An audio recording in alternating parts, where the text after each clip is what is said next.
The greatest trick the devil ever pulled was convincing the world he didn't exist. That was his power. Are you hypnotized right now? Be honest. No, I'm awake. You're awake. Totally awake. Are you hypnotized, ma'am? You guess so? Okay. Are you hypnotized? No. You are not hypnotized. Are you hypnotized? No. No. Your name, ma'am? Patty. Your name, sir? Mary.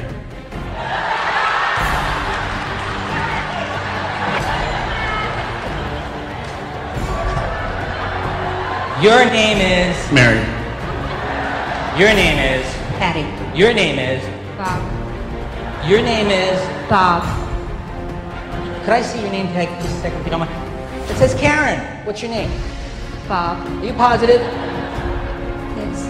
Are you positive your name is Mary? Yes. Are you a betting person? I got a bet you might be interested in. I'm willing to bet you $500 that your name is actually Paul, not Mary. I'll bet you $500 your name is Paul. Would you take that bet? No. What's your name? Mary. I'll bet it's Paul. Would you bet $500 it's Mary? Yeah. Would you shake on that? Before you shake. How many people in this room think his name is Paul? Can I see by show of hands? See all those hands out there? See them all? How many people think his name is Mary? See up.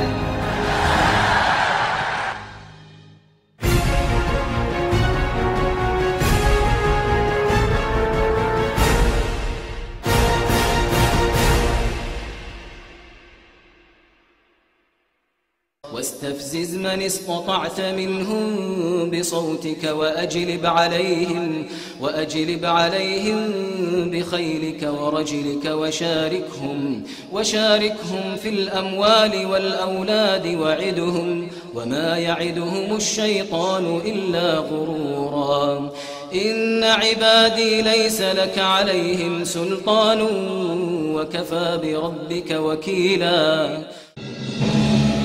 Your brain, the most complex organ in your body, the seat of who we are, what we are, the container for our thoughts and our memories. In short, we are our brains. Our brains are built from many parts that perform different functions.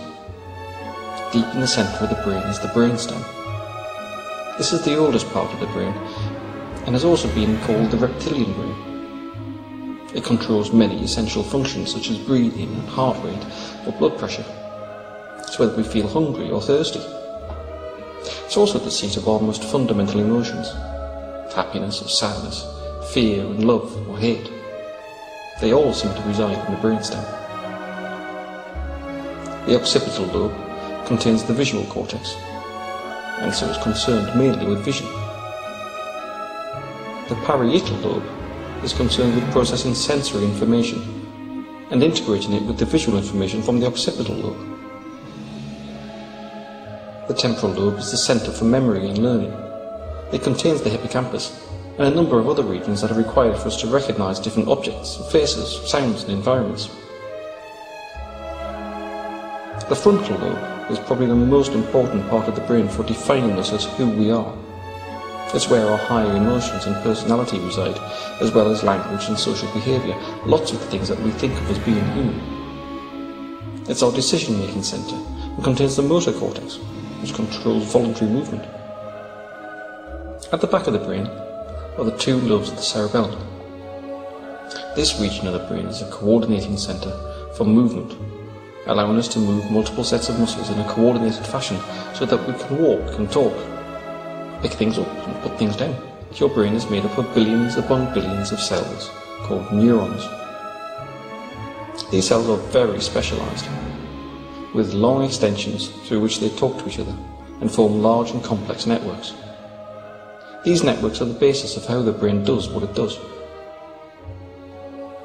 The processes are of two basic types. Dendrites receive incoming information from other neurons. Signals pass through the cell body or soma, where, if sufficient information is received, a signal is passed to the other neurons via the axon. This is happening in billions of neurons across the brain, 24 hours a day, 7 days a week. It's happening right now while you're watching this. So how do neurons talk to each other? Neurons are usually seen to use electrical signals to communicate. However, the act of passing the signal from one neuron to another is actually a chemical process. This happens at structures called synapses.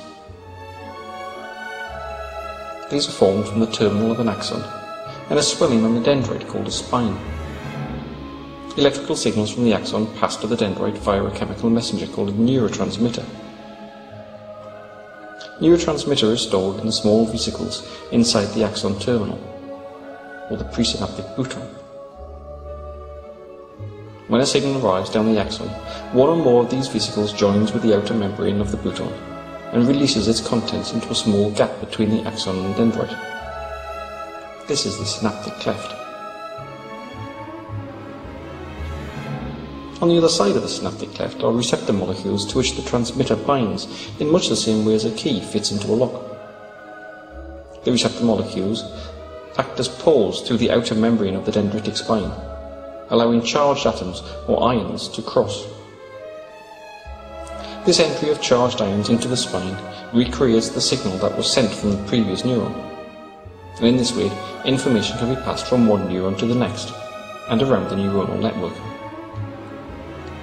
Although we've seen only one neuron here talking to one other neuron, in reality each neuron talks to many others and can have thousands upon thousands of spines.